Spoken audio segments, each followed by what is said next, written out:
Ahmedabad police commissioner crime branch પહોંચ્યા। Police commissioner GS Malik crime branch પહોંચ્યા। શહેરમાં કાયદો અને વ્યવસ્થાની પરિસ્થિતિ મુદ્દે બેઠક યોજી।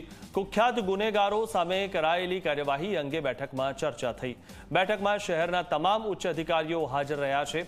ત્યારે ગુનેગારી છોડી દેવાની સૂચના પણ આપવામાં આવી છે। હવે દર રવિવારે આ કામગીરીની સમીક્ષા કરવામાં આવશે અને 1481 ગુનેગારોની યાદી તૈયાર કરવામાં આવી છે। અત્યારે જે તમે જોતા હશો કે જે અસામાજિક તત્વોની આપણે જે સૂચિ બનાવી છે એમાં અમદાવાદ શહેરમાં કુલ 1481 લોકોની સૂચિ આપણે બનાવી છે। જેમાં બૂટલેગર છે 303, જુગારવાળા 21, શરીર સંબંધી 687, મિલકત સંબંધી 424 અને અન્ય બીજા 46, એમ કુલ 1481 લોકોની જે સૂચિ બનાવી છે। એમાં ઘણા બધા પાસામાં જઈ રહ્યા છે, ઘણા બધા કડીપાર પણ થયા છે, ગુનામાં ઇન્વોલ્વ છે।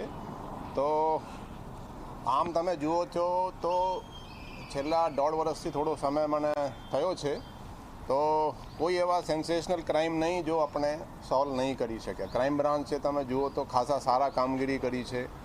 એક સેન્સેશનલ ક્રાઇમમાં ખાલી એક ખાડિયાની લૂંટ હું ગણું છું, જેમાં મને લાગે 50 તોલા સોના લૂંટીને ફાયરિંગ કરીને લઈ ગયા। એ સિવાય બીજો કોઈ મને ધ્યાનમાં નથી કે કોઈ સેન્સેશનલ જેવા કેસ આપણે સોલ્વ નહીં કર્યા છીએ। ક્રાઇમ બ્રાન્ચની કામગીરી ખૂબ જ પ્રશંસનીય રહી છે।